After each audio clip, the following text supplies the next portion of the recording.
Well, good evening, everyone. Good evening. Thanks for coming.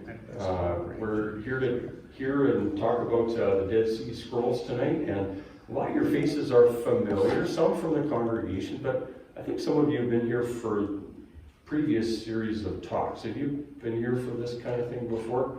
Yeah, great, okay. And we're breaking in some new people tonight too, so that's excellent. Thank you for coming. Whatever your reason for wanting to be here for these talks, I hope you'll find them interesting. I'll have a little bit of a session in the first part of it here that explains why I'm doing these talks and on what basis I'm doing them. But I'm really glad that you're here, and I hope you'll be able to come for the following 2 weeks as well. It's just a shorter series this year, 3 parts, but I'm really looking forward to it. I've had fun preparing this, and I hope you'll enjoy it too. How's the sound level here? Good. Good. Okay. Good. Sounds a bit loud to me, but maybe my hearing aids turned up a bit too high. I don't know. That's a joke, actually. But, yeah, so introducing myself here. I was a seminary professor in Edmonton for 17 and a half years, and that's what really started getting me interested in the world of the Bible. I mean, I was interested in it before that too, as a Christian, and when I was serving as a pastor. But really, when I was at the seminary, I got very, very interested in that. And I was able to wangle an opportunity to take part in an archaeological dig in Israel over the course of 6 seasons, which were stretched out over many more years of study in between those seasons and following them. And so that's how I got acquainted with the land of Israel and really got interested in archaeology and the world of the Bible. And that's what led to the series of talks that I've been giving here over the last couple of years. The first one was 2 years ago, and we looked at Jesus and archaeology. Some of you here for some of those? Okay, yeah, that was a fun series. I really enjoyed that. Last year, I talked about the archaeological dig that I was involved in Israel at Hippos, a 5th, 7th century city. Some of you here for that one too? Okay, yeah. And now we're looking at a different topic this year, long-standing interest of mine and of many people. I've had this cartoon in my file for many, many years. The Dead Sea Squirrels, yeah. Dead Sea Squirrels. Dead Sea Squirrels, huh? That's hopefully not the reason you're here tonight, but we'll find out what this is actually all about. These scrolls have been called the greatest manuscript find of modern times by somebody who was in a very good position to know, Dr. William F. Albright, who was a leading scholar of ancient Judaism and the Middle East. And as soon as he laid eyes on the first of those, he said, "This is it. This is the real deal." So we're going to be looking at these over 3 sessions, as I mentioned tonight. Discoveries in the Desert, just a general introduction to what these scrolls are and how they came to light. Next week we'll look at who wrote them and why.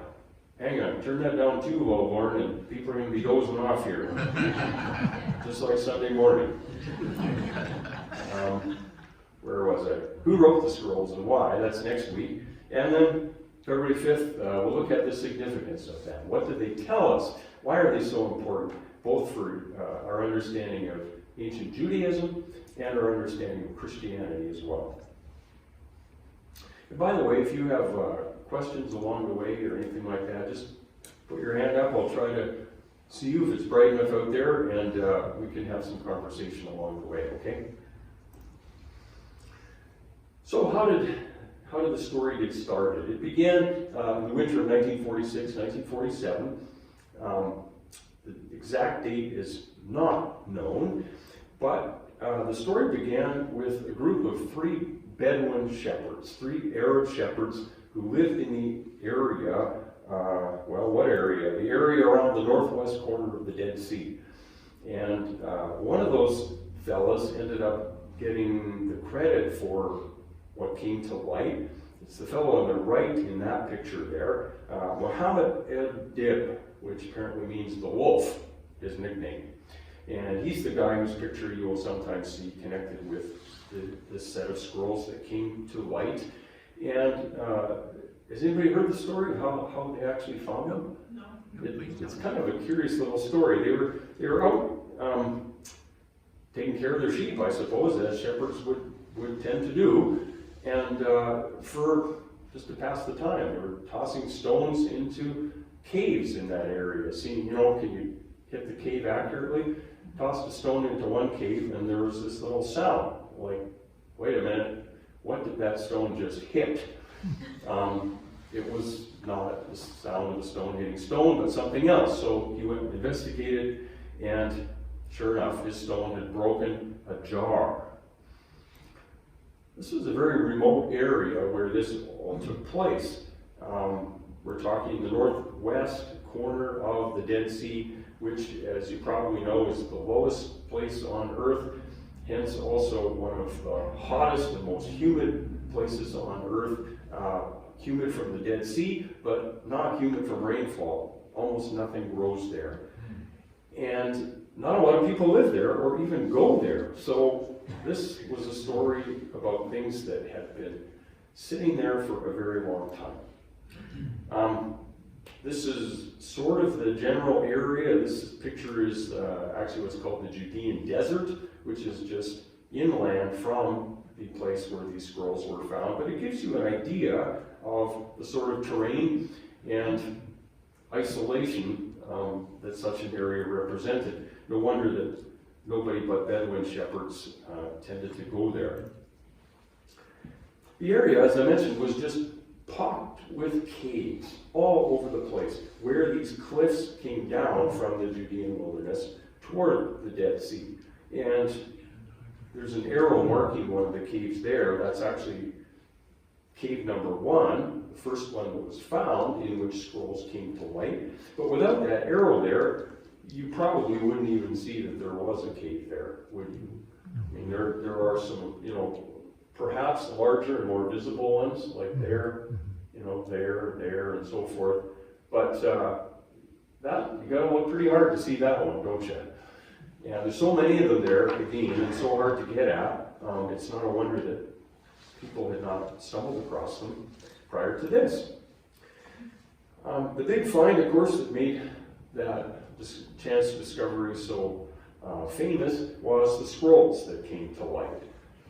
Within that first cave, there were 10 jars. Once they went in and had a look there, 8 of them were completely empty. 1 was full of dirt, and the 10th one contained 3 scrolls.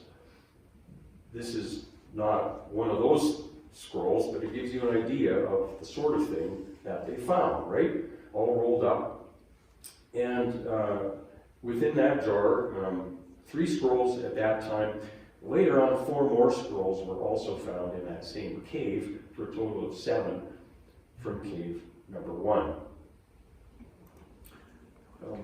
This is the sort of jar that they were found in. The picture on the left is one of the actual jars, which was given to a museum in New York by the Jordanian government in 1964. They're about 2 feet high, so not quite as tall as this table, but give you an idea of the size of them.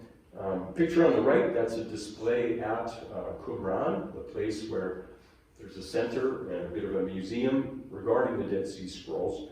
I don't know if those are the actual jars or replicas. There was no sign that clarified that when I was there a number of years ago. But anyway, it gives you a sense of the sort of apparatus in which these jars were found.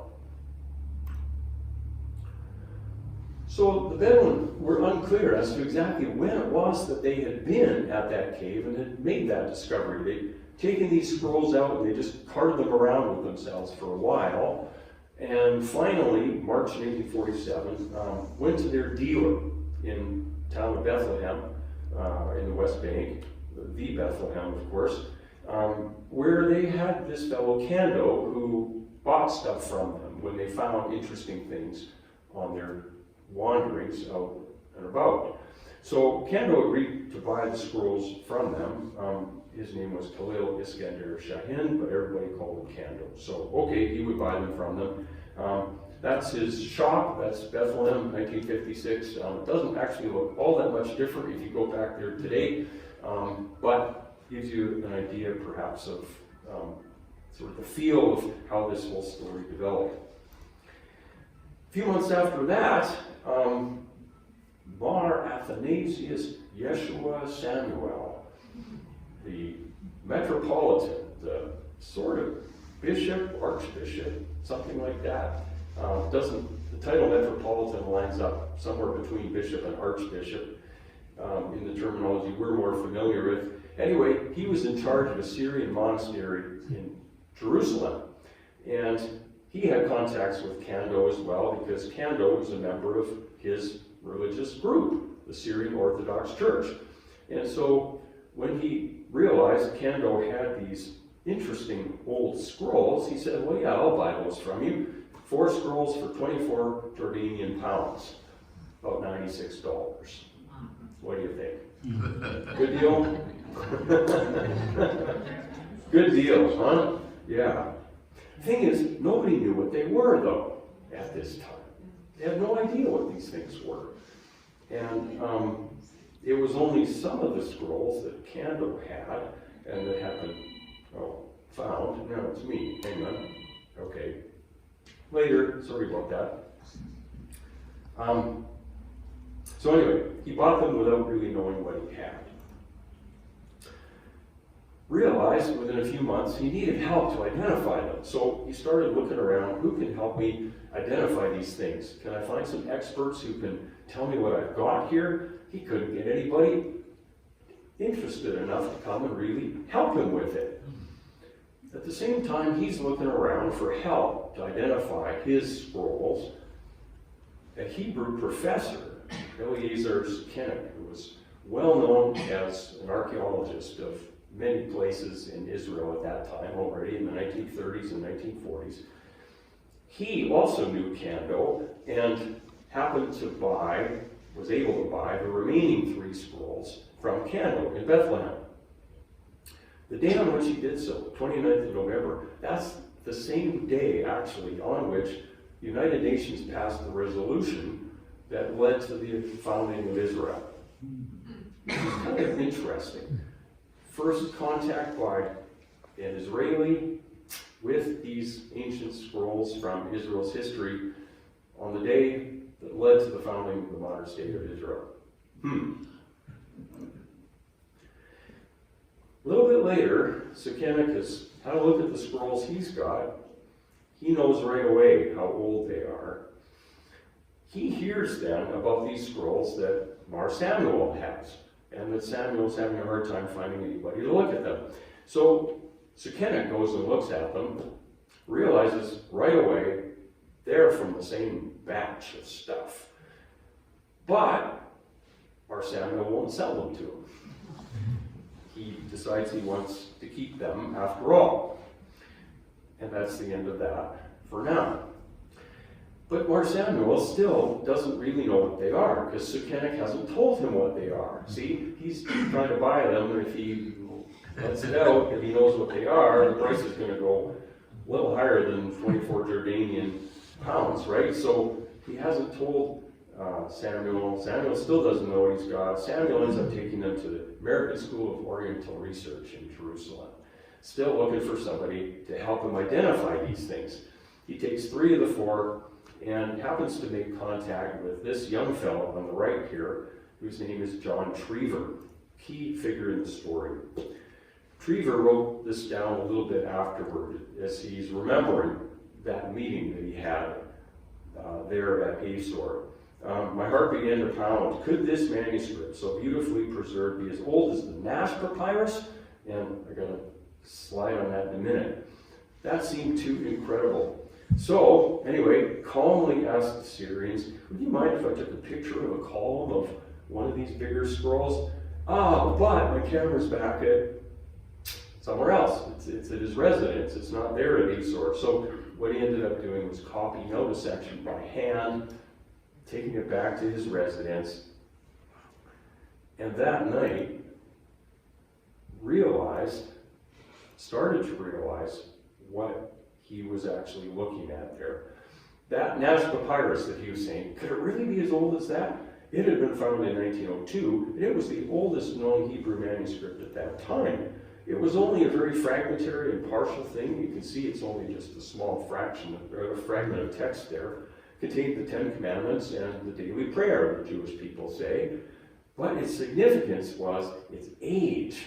It was dated to before the time of Christ, second to late 1st century BC. So nothing that old had ever been found before. Now he's looking at these scrolls that Mar Samuel's just showing him, and he's thinking, oh my goodness, couldn't be. But as it happened, that little section of text that he had copied out by hand and taken back to his residence, just kind of on a whim, he thought, I wonder if this could happen to be something biblical. Started to look at it and figure it out, and he quickly realized, this is Isaiah. This is Isaiah. Oh my goodness. And yes, this was what came to be known as the Great Isaiah Scroll. It's 23.5 feet long, if you unroll the whole thing, and it was written about 100 BC. Oh, was there a hand back there? Sorry. Yeah, please. So the modern day scholar was able to read, was it written in the same language that he was used to, or how he was trained to? Yes, very good question. I didn't explain that part about John Triever. John Triever was an expert in ancient Hebrew stuff. Yeah, he had just completed his PhD a couple of years before, and he was doing further postdoc research in Jerusalem. Just the right guy in the right place at the right time, happened to copy out the right section from the right scroll that let him recognize it as, yes, absolutely, ancient Hebrew. And he knew ancient Hebrew well enough to realize, yeah, this looks like the same kind of writing that he knew from the Nash papyrus, with which he was acquainted through his doctoral work. Make sense? Yeah. Right guy in the right time, and all that kind of stuff. So yeah, this was the Great Isaiah Scroll, one of the most exciting manuscript finds ever. And you can see it's in actually pretty good shape, isn't it? When you consider written 100 BC or so. So he went back and asked Mar Samuel, would you mind if I took photographs of all of the scrolls that you have? And Mar Samuel allowed him to do that. As it happened, Triever was also a trained photographer, which was not a common thing in 1948, right? And he had a very good photographic setup, knew what he was doing with it, and these are still the best images that exist of these scrolls, partly because he did such a good job photographing them, but also because this was the first time they'd ever been unrolled. And so nothing had faded yet. So the crispest and sharpest images are the ones that he took in February 1948. Again, as soon as he realized what he had, he sent off a set of photographs to William Albright in Baltimore at Johns Hopkins, world expert in ancient Hebrew stuff, and that was when Albright wrote him back this typed letter here saying, my heartiest congratulations on the greatest manuscript discovery in modern times. There's no doubt whatsoever in my mind that the script is more archaic than that of the Nash papyrus, standing very close, well, he goes on into some technical detail, but yeah, they knew right away, this is huge. So gradually the word gets out. That was February 1948 that the pictures were taken, and Albright made his judgment on it. A couple months later, Asor publicly announces these scrolls. They don't own them, but they have the photographs of them, and they have the expertise to describe them and share them with the world. So they did that. And then, a couple weeks later, Eliezer Sukenik, the Israeli archaeologist who had the other 3 scrolls, he says, oh, by the way, yeah, I've got some too. And the world kind of goes crazy. Starts to, well, the scholarly world anyway is interested in this sort of thing. And quite quickly, these photographs get published. And note that, because that will become significant for part of the story I'll share with you a little later here. Again, I don't expect you can read that. The letters are a bit small, right? Can anybody read that? Yeah, right, eh? It's upside down. Looks like it. No, not upside down, it's just backwards, Anthony. Yeah. But you can see how sharp and crisp the letters are, Yeah, right? yeah. That's from the book that was published in 1950, and again, that's still, in some ways, the best resource that's out there. So, I mean, this is a year and a half after they've been discovered. They're already in print. Scholars are starting to have a look at them. Sukenik also starts to publish his scrolls that same time, very late 1940s. They're all out, these initial 7, within 7 years. By 1956, the world has access to these first 7 scrolls. Meanwhile, actually not meanwhile, just around the same time, Marsanio, now he's realizing these things are important. I could probably get some good money for these, but I need to find a buyer. And so he takes them on tour around the United States, hoping that maybe somebody will make him an offer he can't refuse for these, and shows them off here and there, but no takers. No takers. Partly because nobody's quite certain that he actually legitimately owns them. Because he bought them from who? Kendo, who bought them from Bedouin. Yeah. They were found in what area? Okay. Dead Sea, which was under the control of Jordan, At that time. but and Kendo is in an area controlled by Jordan in Bethlehem, but they've been bought by Mar Samuel, who lives in Jerusalem, which is under the control of the brand new state of Israel. And so, does he own them? And if not, does Jordan own them? Because that's where they were found? Or does Israel own them? Because that's where they are? Nobody wants to deal with the legal wrangling that could possibly happen if they were to purchase these things, you see? So anyway, 1954, 1st of June, Mar Samuel places an ad in the Wall Street Journal. One of the most crazy newspaper ads ever, as things turned out. Miscellaneous for sale. The 4 Dead Sea Scrolls. This is the actual ad. Biblical manuscripts dating back to at least 200 BC are for sale. It would be an ideal gift for to an educational or religious institution by an individual or group. Need something as a stocking stuffer, perhaps?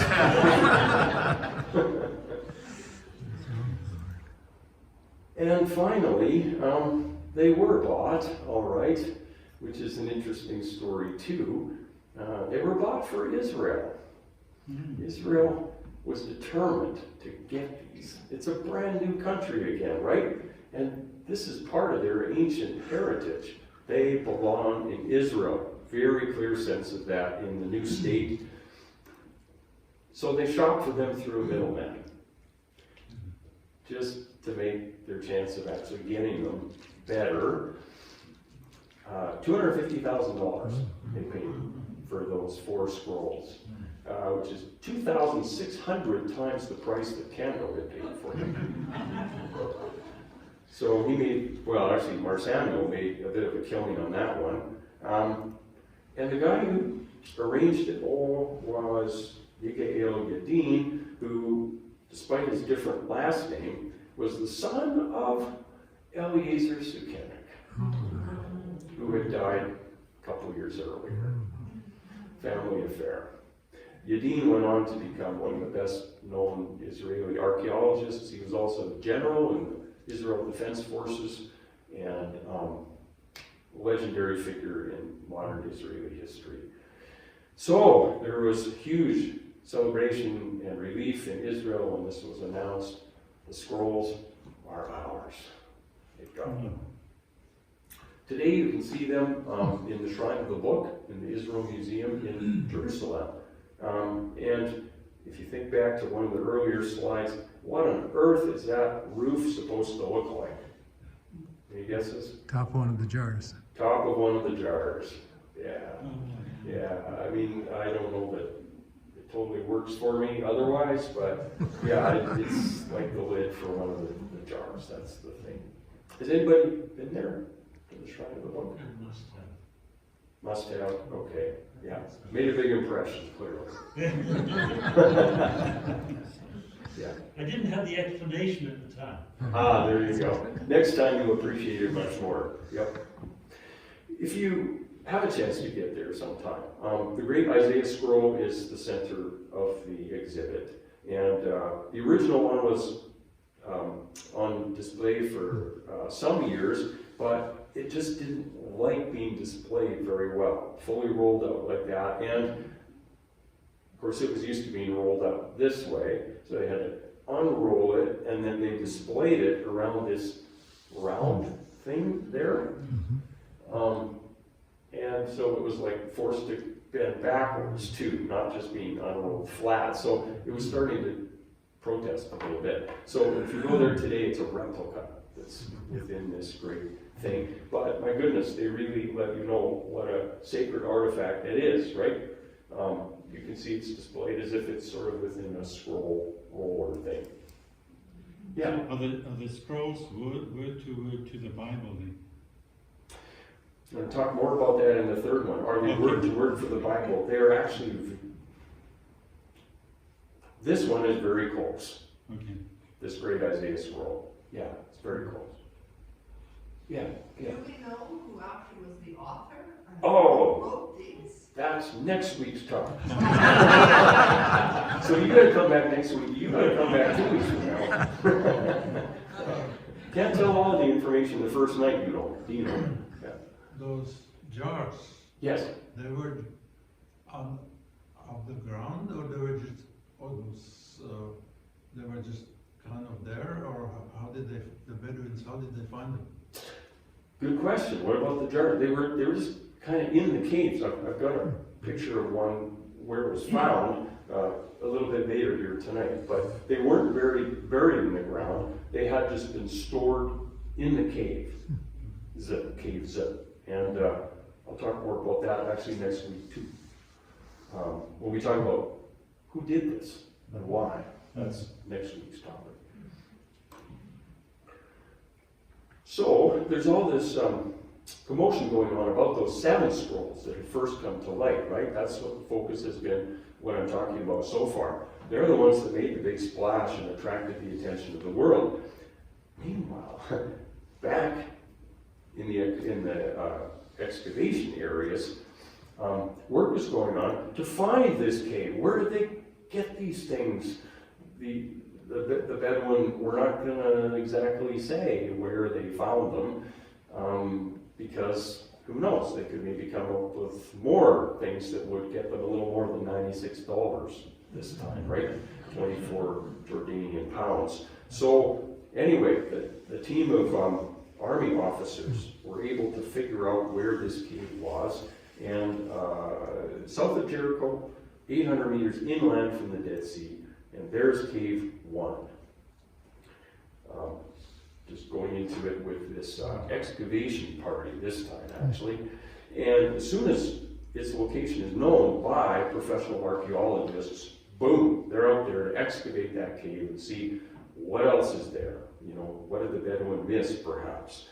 And 2 famous names were involved at the request of the Jordanian Department of Antiquities. Father Roland DeVoe from the Kol Publique in Jerusalem. He was one of the preeminent archaeologists and antiquities guys.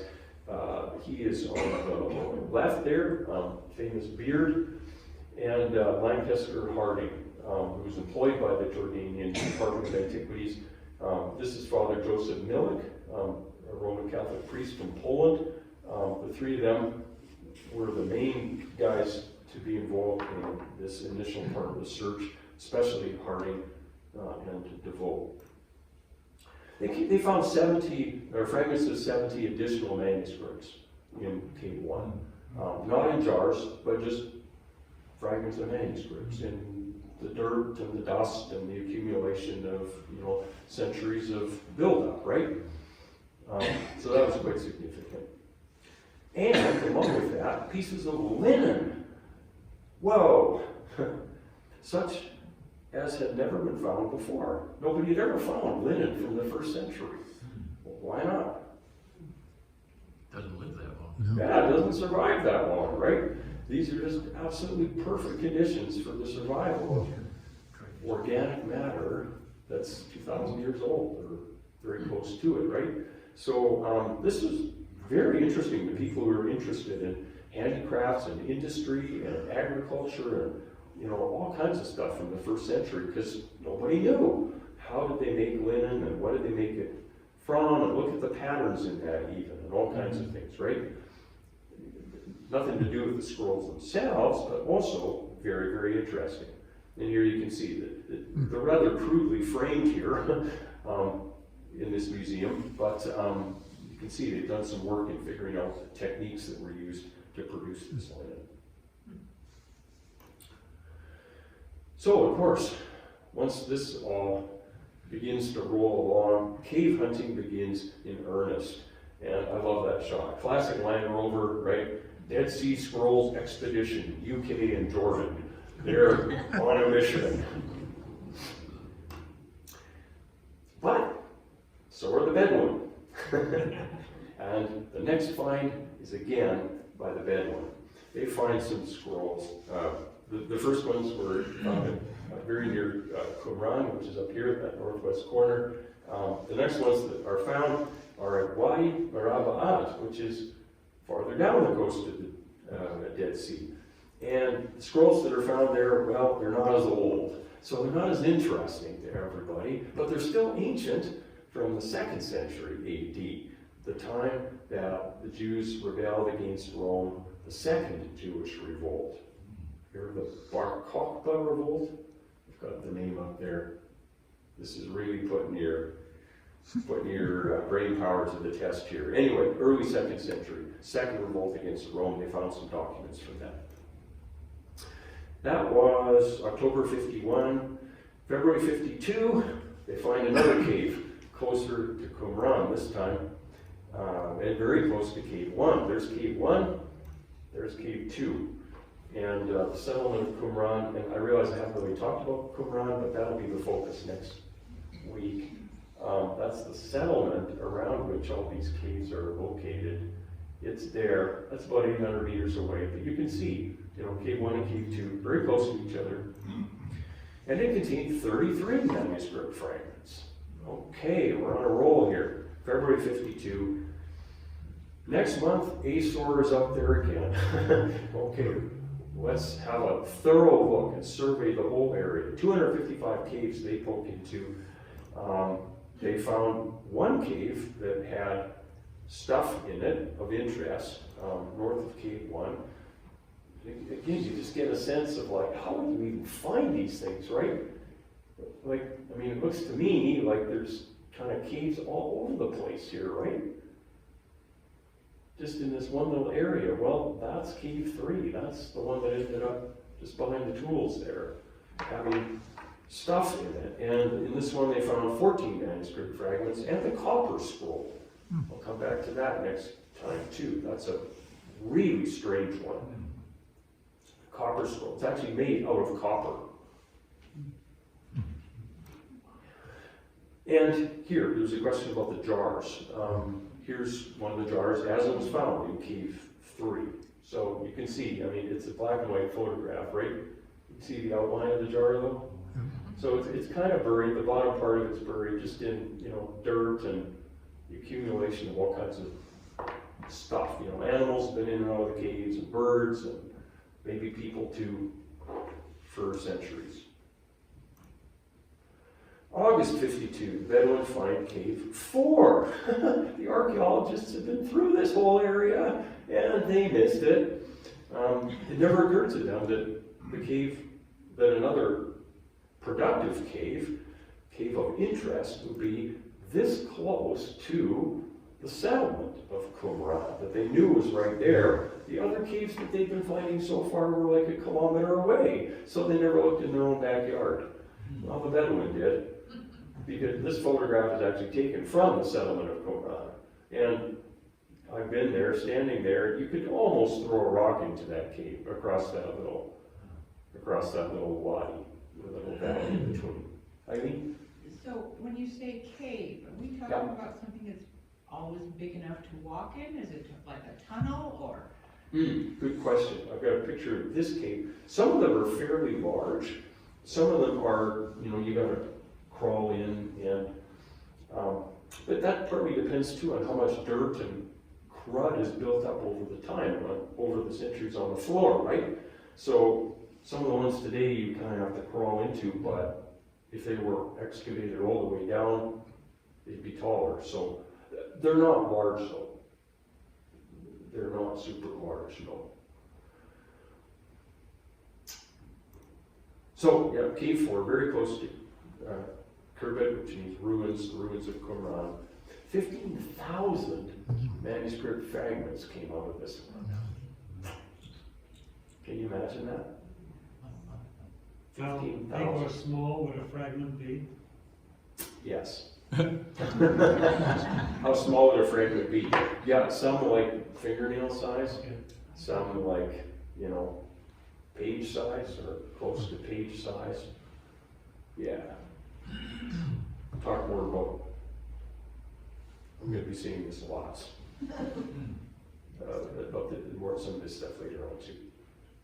So that's August 52, Cave 4. Archaeologists immediately, they're chasing the Bedouin around. What did they find now? Let's go and have a look, right? So they immediately excavated this, and they found fragments of 100 different manuscripts.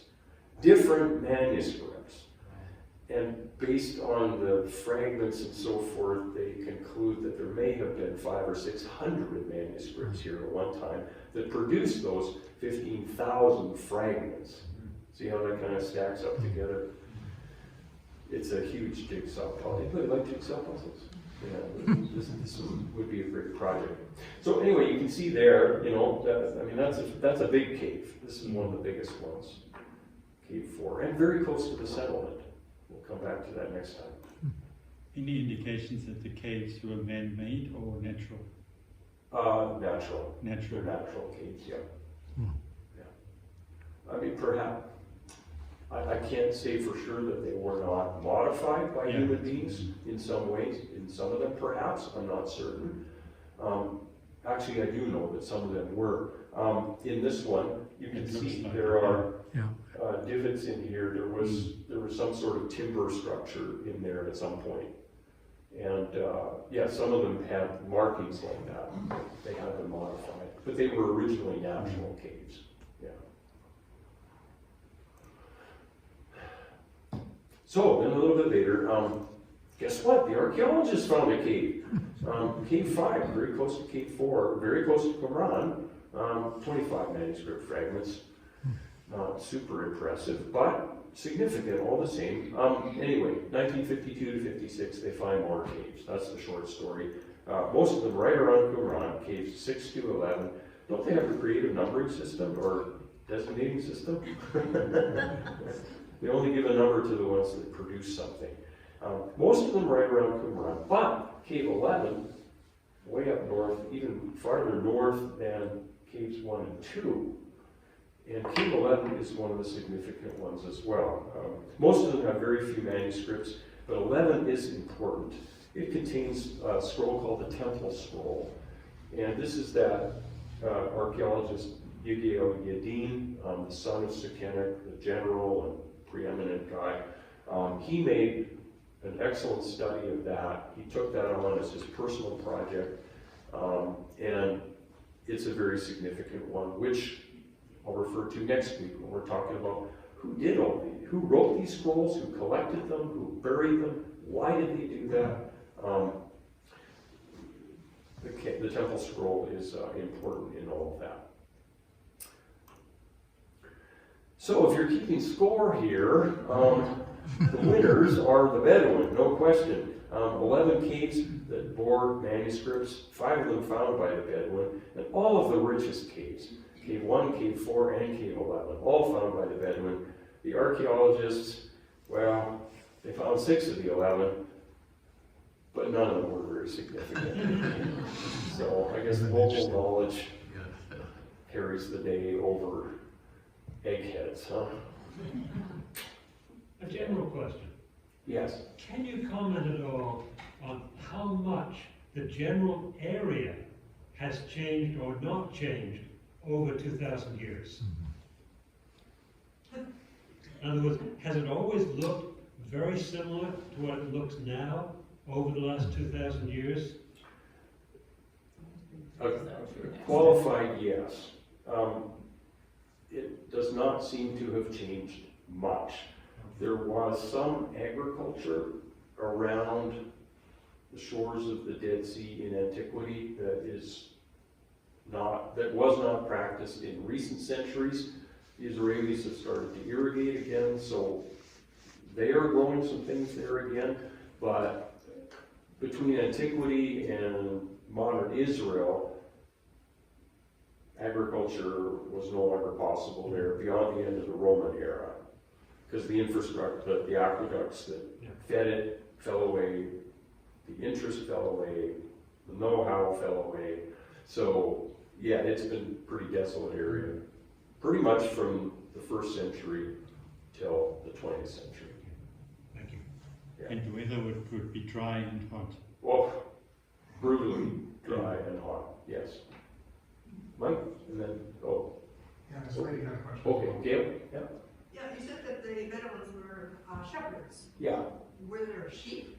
Or what were they, what herds were they looking after? I mean, Yeah. it looked like it could yeah, sustain. sheep and goats, and I mean, they can eat almost nothing, right?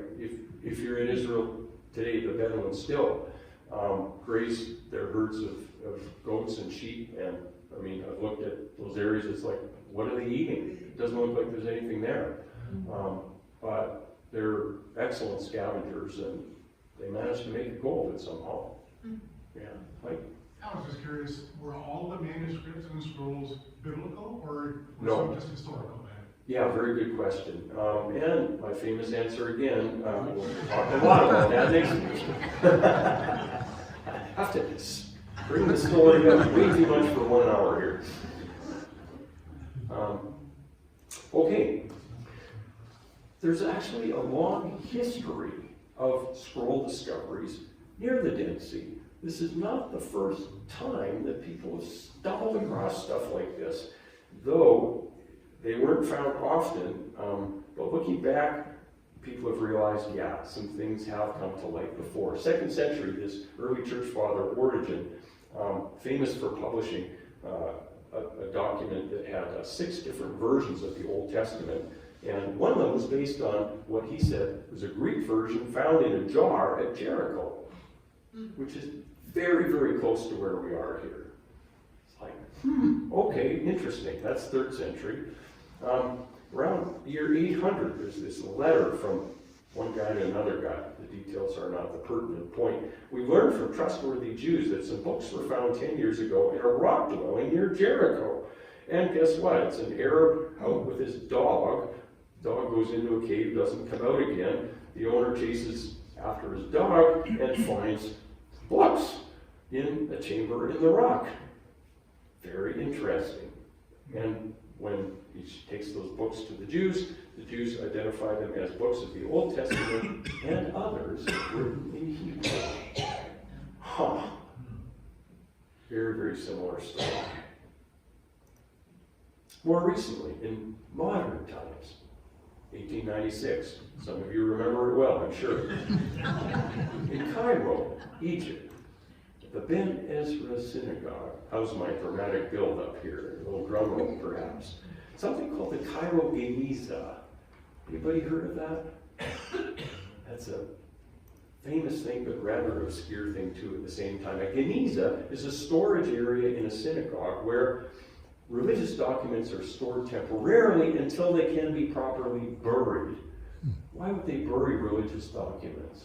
Any idea? I didn't want to destroy them. Well, yeah, well, they did, but The temperature, they figured that out from the caves. okay, yeah, good guesses.